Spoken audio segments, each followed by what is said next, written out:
Hello student. आज के इस वीडियो में हम कक्षा 9 के मैथ्स की पहले चैप्टर की संख्या पद्धति की प्रश्नावली 1.5 को सॉल्व करेंगे। तो आपकी एनसीईआरटी का जो पहला प्रश्न है वो मैंने यहाँ पे लिख दिया है। प्रश्न इस प्रकार से है कि बताइए नीचे दी गई संख्याओं में कौन कौन परिमेय हैं और कौन कौन अपरिमेय संख्याएं हैं। तो हमें कितनी 5 संख्या यहाँ पे दी हुई हैं जो मैंने बोर्ड पे लिखी हुई हैं। हमें ये बताना है कि इसमें से कौन सी संख्या परिमेय है और कौन सी अपरिमेय है। तो सबसे पहले हम इसकी बात करते हैं। तो दो पहले की 2 माइनस वर्गमूल 5।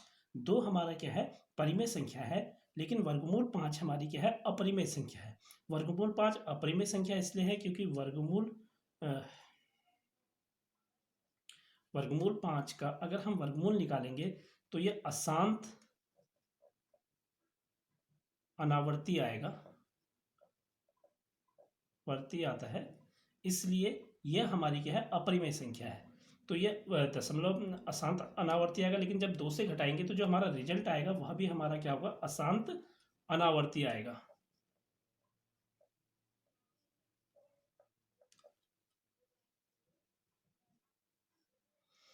इसलिए 2 माइनस वर्गमूल 5 हमारी क्या है, अपरिमेय संख्या है।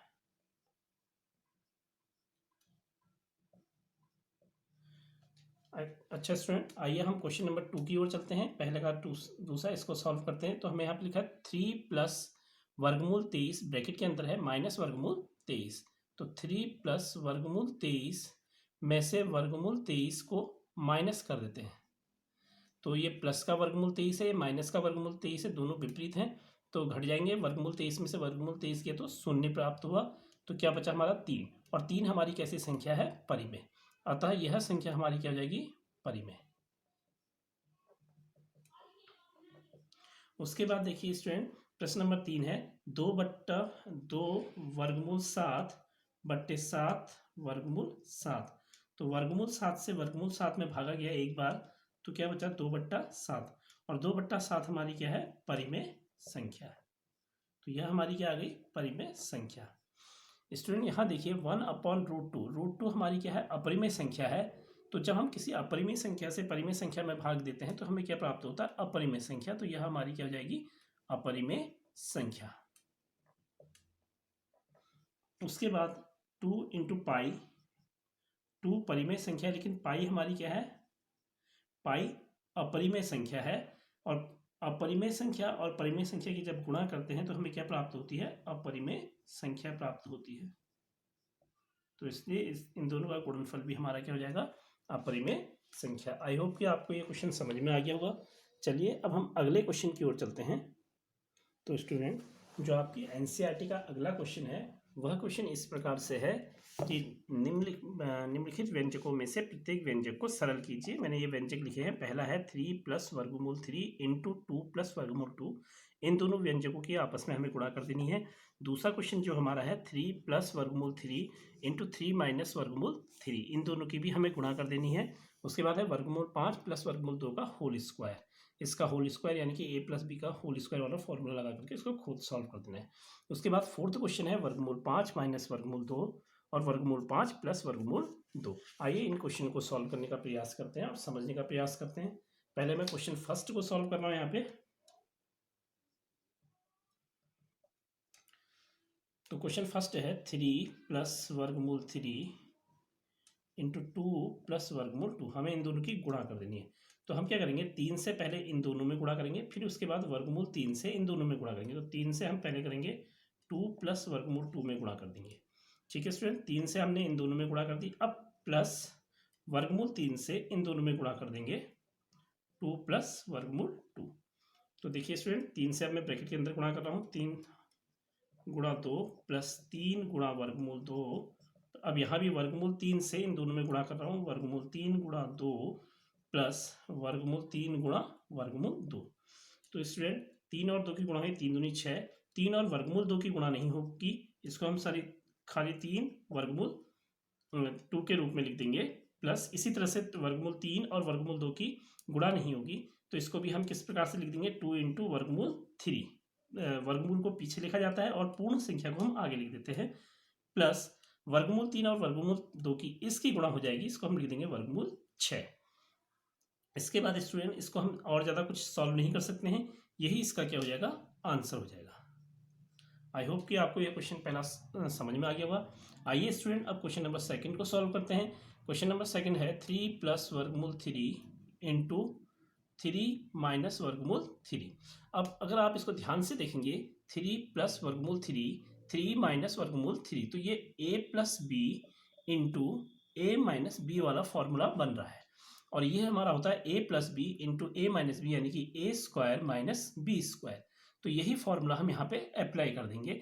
a के स्थान पे हमारा देखिए 3 है, b के स्थान पे वर्गमूल 3 है, यहाँ भी a के स्थान पर 3 है, b के स्थान पे वर्गमूल 3 है। तो a के स्थान पे कौन है, देखिए ध्यान से देखिए, ये 3, तो 3 का वर्ग हो जाएगा, माइनस b के स्थान पे देखिए यहाँ भी वर्गमूल 3 है, यहाँ कौन है, वर्गमूल 3 है, यहाँ माइनस है, यहाँ माइनस है, तो वर्गमूल 3 का वर्ग हो जाएगा। ठीक है स्टूडेंट, 3 का वर्ग हमारा 9 हो गया, माइनस वर्गमूल 3 का वर्ग क्या होता है, इसको आप दो प्रकार से कर सकते हैं। मैं यहाँ पे रफली यहाँ पे करके नीचे करके दिखा रहा हूँ। देखिए वर्गमूल 3 का वर्ग मतलब वर्गमूल 3 गुणा वर्गमूल 3, वर्गमूल 3 और वर्गमूल 3 की गुणा कर दो, 3 3 9, यानी कि वर्गमूल 9, और 9 का वर्गमूल क्या होता है, 3 होता है, यानी कि वर्गमूल 3 का अगर हम वर्ग करेंगे तो ये वर्गमूल का चिन्ह हटा देंगे, शॉर्ट तरीका, नहीं तो ये पूरा मेथड इस तरह से होगा। आई होप कि आपको ये चीज़ समझ में आ गई होगी। अब इसके बाद इन दोनों को हम क्या कर देंगे, 9 और 3 को घटा देंगे, और इसका आंसर क्या गया, 6। तो आई होप ये दोनों क्वेश्चन आपको आसानी से समझ में आ जाएंगे। चलिए अब क्वेश्चन नंबर थर्ड की ओर चलते हैं, इसका जो थर्ड पार्ट है उसकी ओर चलते हैं, उसे सॉल्व करते हैं। तो इसका क्वेश्चन जो थर्ड है वो इस प्रकार से है, वर्गमूल 5 प्लस वर्गमूल 2 का होल स्क्वायर। तो इसमें हम होल स्क्वायर वाला सूत्र यानी कि a प्लस बी, आपने स्वर समीकरण 8th क्लास में पढ़ी हुई हैं, तो यानी स्वर समीकरण हम यहाँ पे लगा देंगे a प्लस बी का होल स्क्वायर, यानी कि a का वर्ग प्लस 2ab प्लस बी का वर्ग। अब देखिए तुलना करते हैं, a के स्थान पे क्या है, वर्गमूल 5 है, और b के स्थान पे कौन है, वर्गमूल 2 है। तो हम कुछ नहीं करेंगे, हम क्या करेंगे, a के स्थान पे वर्गमूल 5 रख देंगे, और b जहाँ जहाँ पर भी है वहाँ पे वर्गमूल 2 रख देंगे। तो वर्गमूल 5 प्लस वर्गमूल 2 का होल स्क्वायर बराबर a के स्थान पे वर्गमूल 5 का वर्ग प्लस 2 इंटू ए के स्थान पे वर्गमूल 5 इंटू 2, बी के स्थान पे वर्गमूल 2 प्लस बी का वर्ग, यानी कि वर्गमूल 2 का वर्ग। इस तरह के क्वेश्चन आप 8th क्लास में काफ़ी कर चुके हैं। वर्गमूल 5 का वर्ग करेंगे, अभी मैंने रफली यहाँ पे मैं आपको वर्गमूल 3 का वर्ग करके बताया था। चलिए फिर से वर्गमूल 5 का वर्ग करके बता देता हूँ। वर्गमूल 5 का मतलब हो गया वर्गमूल 5 गुणा वर्गमूल 5, और ये हो जाएगा वर्गमूल 5 × 25, और 25 का वर्गमूल 5, यानी कि वर्ग करने पे हमारा ये वर्गमूल का जो चिन्ह है इसका वो हट जाएगा, सीधे 5 आ जाएगा। तो हम यहाँ पे सीधे 5 लिख सकते हैं, प्लस 2 गुणा वर्गमूल 5 और वर्गमूल 2 की गुणा हो जाएगी, तो ये क्या आएगा, वर्गमूल 10। ठीक है स्टूडेंट, वर्गमूल 2 का वर्ग करेंगे तो ये वर्गमूल का जो चिन्ह है इसको हटा देते हैं, सीधे शॉर्ट में ये 2 हो गया, और इसको थोड़ा सा और आगे कर लेते हैं। ये प्लस का 5 है, ये प्लस का 2 है, और ये प्लस का 5 है, इन दोनों को आपस में जोड़ देंगे, ये प्लस का 7 आ जाएगा, प्लस 2 और वर्गमूल 10 की गुणा होगी, इसको हम गुणा नहीं कर सकते, हम इसको सीधे 2 वर्गमूल 10 लिख देते हैं, यह इसका आंसर होगा। आई होप कि आपको ये क्वेश्चन समझ में आ गया होगा। आइए अब क्वेश्चन नंबर 4 की बात कर लेते हैं। क्वेश्चन नंबर 4 जो है इसका सेकंड का, वर्गमूल 5 माइनस वर्गमूल 2, फिर है इंटू वर्गमूल 5 प्लस वर्गमूल 2, ये है a minus B, a plus B, यानी कि जिस तरह से ये वाला क्वेश्चन हुआ था, यानी कि क्वेश्चन नंबर सेकंड का दूसरा जो पार्ट था, सेम उसी तरीके से उसी फॉर्मूले से यह क्वेश्चन भी होगा। यानी कि यहाँ पे मैं चलिए रफ में हल्का सा आपको हिंट देता हूँ, लेकिन ये क्वेश्चन आप खुद से सॉल्व करेंगे। जो क्वेश्चन नंबर 4 है, वर्गमूल 5 माइनस वर्गमूल 2 पहले ब्रैकेट में, दूसरे ब्रैकेट में है वर्गमूल 5 प्लस वर्गमूल 2। हाँ, आप इसको देखेंगे तो a minus B into A plus B आ जाएगा, यानी कि ये हो गया हमारा a square minus B square. तो a के स्थान पे वर्गमूल 5 और b के स्थान पे वर्गमूल 2 रख देंगे, तो ये क्वेश्चन हमारा सॉल्व हो जाएगा। आई होप कि आप इसको आसानी से कर लेंगे। चलिए अब हम अगले क्वेश्चन की ओर, यानी कि क्वेश्चन नंबर 3 की ओर चलते हैं। आपकी एनसीईआरटी बुक में जो क्वेश्चन नंबर 3 है वह इस प्रकार से है। आपको याद होगा कि पाई को एक वृत्त की परिधि मान लीजिए सी और उसके व्यास मान डी के अनुपात में परिभाषित किया जा सकता है, यानी कि पाई को हम क्या लिख सकते हैं, सी अपॉन डी। ठीक है, यह इस तथ्य का अंतर्विरोध करता हुआ प्रतीत होता है कि पाई अपरिमेय है। और इस अंतर्विरोध का निराकरण आप किस प्रकार करेंगे? इसका कहने का मतलब है कि इसको देख करके अगर हम pi equal to C upon D देखते हैं तो सी अपॉन डी हमारा क्या है? पाई तो हमारा अपरिमेय संख्या है, परंतु सी अपॉन डी हमारा क्या हो जाता है? परिमेय संख्या हो जाता है। तो कह रहा है कि इसका अंतर्विरोध हो रहा है, इसका विरोध जैसा हो रहा है कि पाई हमारी अपरिमेय संख्या है, इस बात का विरोध हो रहा है। तो आइए इस बात को समझते हैं। तो ये पूरा थ्योरेटिकल प्रश्न है। इसका आंसर इस प्रकार से है कि सी और डी यानी कि अगर हम किसी वृत्त की सी यानी कि परिधि और व्यास किसी ना किसी स्केल से मापेंगे, उस स्केल में जो भी मान आएगा वो सन्निकट परिमेय संख्याओं में आएगा। जब भी हम मापन करते हैं तो किसी न किसी स्केल से करते हैं, और स्केल हमारे जितने भी बने होते हैं वे सब के सब परिमेय संख्याओं से ही बने होते हैं। तो सी और डी जो होंगे हमारे परिमेय होंगे। तो ऐसा प्रतीत होता है कि सी और डी हमारे क्या हैं? परिमेय संख्या होगी, लेकिन वास्तव में ऐसा नहीं है। पाई हमारी क्या होती है? जब हम पाई का विस्तार करते हैं तो वह एक अपरिमेय संख्या प्राप्त होती है। पाई का जब हम दशमलव प्रसार करते हैं तो वो हमें कैसे मिलते हैं? अशांत अनावर्ती प्राप्त होती है। इसलिए पाई हमारा क्या है? अपरिमेय संख्या है। क्योंकि हमारे ऐसे स्केल नहीं है जो अपरिमेय संख्याओं को माप सके, इसलिए हम क्या कहते हैं, इस तरह के स्केल नहीं बनते हैं। जितने भी स्केल हैं वो सब परिमेय संख्याओं पर आधारित हैं। इसलिए सी परिधि और व्यास का जो अनुपात आता है वह परिमेय संख्या के रूप में प्राप्त होता है। आई होप कि आपको यह क्वेश्चन भी समझ में आ गया होगा। चलिए स्टूडेंट, अब हम अगले क्वेश्चन की ओर चलते हैं। स्टूडेंट, इस एक्सरसाइज में क्वेश्चन नंबर 4 इस प्रकार से है। संख्या रेखा पर वर्गमूल 9.3 को निरूपित कीजिए। हमें संख्या रेखा पर वर्गमूल 9.3 को बनाना है। तो हम क्या करेंगे? 9.3 सेंटीमीटर की पहले एक रेखा खींच लेते हैं। ठीक है स्टूडेंट, तो ये हमने स्केल से 9.3 सेंटीमीटर की एक रेखा यहाँ पे खींच लेंगे। ये होगी यहाँ से 9 1 2 3। तो 9.3 सेंटीमीटर की ये रेखा खींच दी है। इसको आप कोई भी एक नाम दे दीजिए। तो इस प्रकार से इसको नाम देते हैं ए और ये बी। ठीक है स्टूडेंट, अब इसमें क्या करते हैं? इसमें हम 1 सेंटीमीटर और बढ़ा देते हैं। यहाँ से हम 1 सेंटीमीटर और बढ़ा देंगे इसमें, और इसको नाम दे देते हैं सी। अब क्या करते हैं? ये जो ए और सी है इसका लंबार्धक खींचते हैं।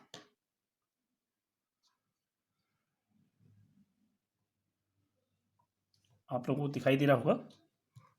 चलिए मैं एक काम करता हूँ, इसके इससे और डार्क कर लेता हूँ। पहले हमने 9.3 सेंटीमीटर की एक रेखा खींची, और उसमें फिर हमने क्या किया? 1 सेंटीमीटर, ये 9.3 सेंटीमीटर की रेखा हुई। ठीक है, उसमें फिर हमने 1 सेंटीमीटर की ये बढ़ोतरी कर दी, 1 सेंटीमीटर और बढ़ा दिया। आई होप कि आपको दिखाई देने लग गया होगा। अब हम क्या करेंगे? ए और सी, जो हमें ए सी मिला है, इसका लंबार्धक खींच देंगे। तो यहाँ पर आधे से अधिक दूरी भरेंगे प्रकार में, एक लंबार्धक ऊपर लगा देंगे, एक चाप नीचे लगा देंगे। ऐसे ही सी से अगला लगा देंगे चाप, एक ऊपर एक नीचे। इस चाप को थोड़ा सा बड़ा कर देते हैं।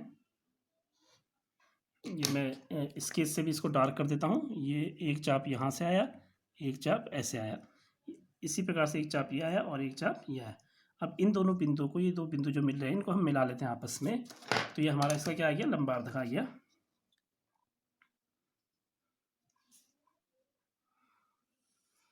ये हमने लंबार्धक खींच दिया। तो ये लंबार्धक हमारा, थोड़ा सा स्केच हिल गया है यहाँ पे, कोई नहीं, इसको थोड़ा सुधार लेते हैं। तो यहाँ पर हमारा ये लंबार्धक इस बिंदु पे काट रहा है, ये हमारा केंद्र हो जाएगा। इसको केंद्र मान करके हम अर्धवृत्त खींच लेंगे इस पे एक, यहाँ से ये सी तक। थोड़ा सा हिल रहा है।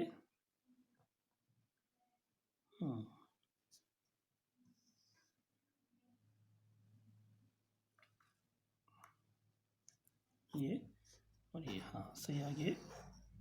ए और सी, ये अर्धवृत्त हमने खींच दिया। ठीक है स्टूडेंट, आई होप कि आपको समझ में आ गया होगा। अब 9.3 जहाँ पे था वो हमारा बी पॉइंट था। ये देखिए 9.3 यहाँ पर बी पॉइंट है हमारा। इसको 9.3 ये यहाँ पर बी पॉइंट है। अब इस बी पॉइंट पे हम क्या करेंगे? एक समकोण बनाएंगे। इस पे समकोण बनाते हैं बी पॉइंट पे। इस बी पॉइंट पे हमने यहाँ पे समकोण बनाते हुए एक आपको मालूम है समकोण कैसे बनाते हैं।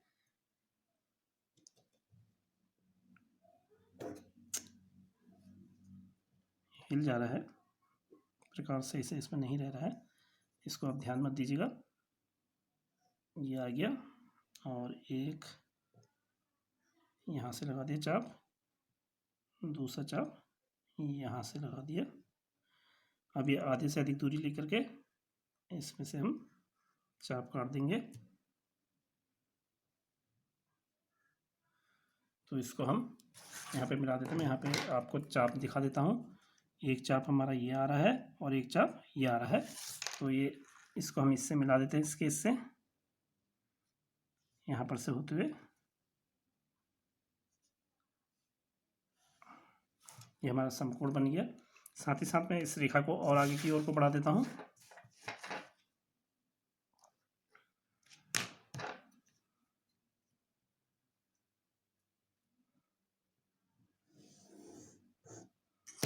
इसके इससे भी आगे को कर लेता हूँ इसको।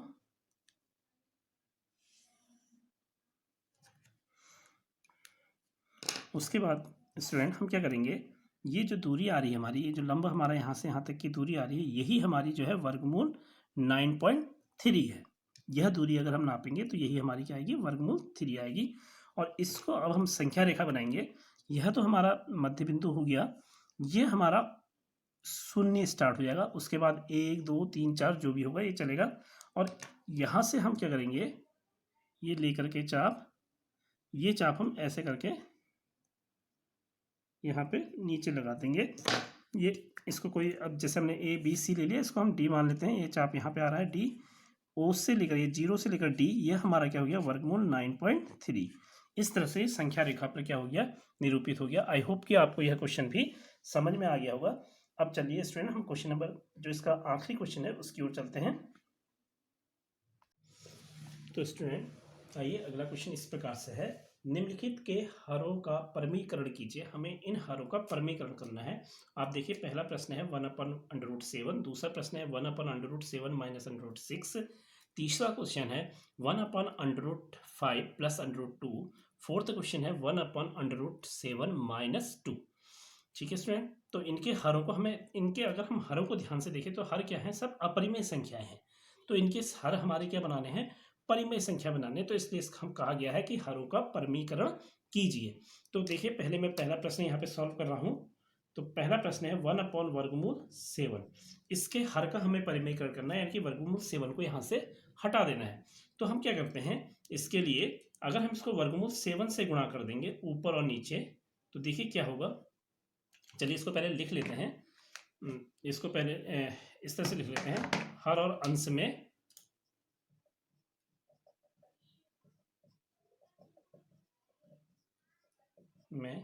वर्गमूल 7 से गुणा करने पर,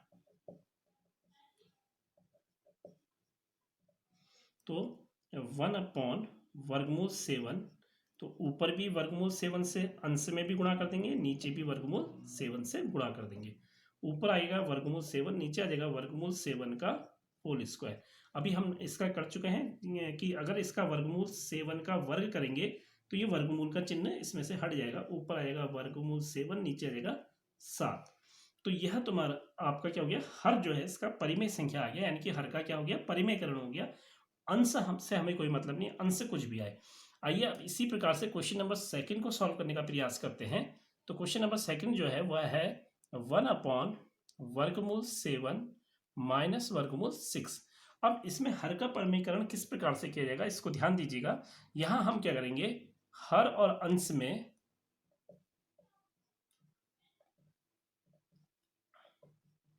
वर्गमूल 7, इसका चिन्ह यहाँ पे बीच में प्लस माइनस है तो हम प्लस ले लेंगे, वर्गमूल 6 से गुणा करने पर। ऐसा क्यों कर रहे हैं अभी मैं आपको बताऊंगा आगे। हमने क्या किया, हर और अंश में वर्गमूल 7, यहाँ चिन्ह क्या था, माइनस का चिन्ह क्या ले लिया, प्लस वर्गमूल 6 से गुणा करने पर। तो हम इसमें क्या करेंगे, वर्गमूल 7 माइनस वर्गमूल 6 को, हर और अंश को, इसको भी वर्गमूल 7 प्लस वर्गमूल 6 से नीचे गुणा किया, और इसी से ही हमने वर्गमूल 7 प्लस वर्गमूल 6 से ऊपर गुणा किया। ठीक है स्टूडेंट, अब इसको ध्यान से देखिए, यहाँ पर होता क्या है, ऊपर तो चलो 1 से गुणा है, उससे कोई फर्क नहीं पड़ा है, वर्गमूल 7 प्लस वर्गमूल 6 ये ऐसे ही आ जाएगा, लेकिन नीचे क्या है, a minus B A plus B. कौन सा सूत्र बनना है, मैं यहाँ पे लिख दे रहा हूँ, a plus B into A minus B, कुछ इस प्रकार का सूत्र बनना है, यानी कि A square minus B square. इस सूत्र को बनाने के लिए ही हमने क्या किया, इसका विपरीत चिन्ह ले लिया। तो क्या हो जाएगा, वर्गमूल 7 का वर्ग माइनस वर्गमूल 6 का वर्ग।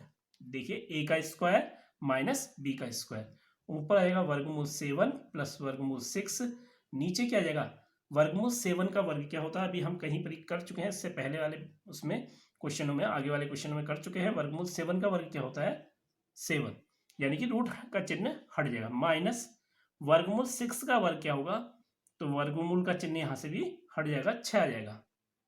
क्यों हटता है, मैं इससे पहले वाले क्वेश्चनों में आप लोगों को बता चुका हूं। वर्गमूल 7 प्लस वर्गमूल 6 अपॉन 7 माइनस 6 करेंगे तो एक हमारी क्या है, परिमेय संख्या है, तो हर का क्या हो गया, परिमेयकरण हो गया। उत्तर को हम इस प्रकार से लिख देंगे, वर्गमूल 7 प्लस वर्गमूल 6, अंश से हमें कोई मतलब नहीं, हर हमारा परिमेय हो गया इस। ठीक है स्टूडेंट, यही क्वेश्चन है, यही क्वेश्चन का हमारा क्या हो जाएगा, आंसर हो जाएगा। आइए मैं आप एक क्वेश्चन थर्ड और कर देता हूं, अगला क्वेश्चन आप स्वयं से करेंगे। तो देखिए इसका एक थर्ड क्वेश्चन और हम सॉल्व कर लेते हैं। थर्ड क्वेश्चन मैं करता हूँ, फोर्थ क्वेश्चन आप लोग स्वयं से करेंगे। तो यहाँ वर्गमूल 5 प्लस वर्गमूल 2 है। अब यहाँ भी हमें क्या करना है, हर का क्या करना है, परिमेयकरण करना है। तो इसके लिए हम क्या करेंगे, हर और अंश में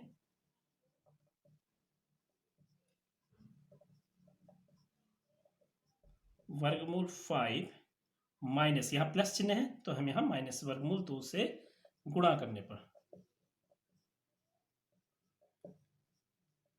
ये इसलिए किया जाता है जिससे कि हमारा सूत्र a plus B into A minus B, यानी कि A square minus B square वाला सूत्र बन जाए, इसलिए ये गुणा किया जाता है। अब इससे पहले क्वेश्चन में इसको समझ चुके हैं।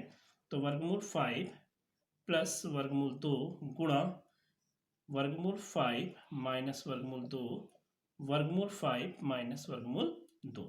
तो इससे हम गुणा कर लेते हैं इसको, ऊपर आएगा हमारा वर्गमूल 5 माइनस वर्गमूल 2, नीचे क्या आ जाएगा, a plus B A minus B, मैं यहाँ पे सूत्र लिख दे रहा हूँ, a plus B into A minus B, अर्थात A square minus B square.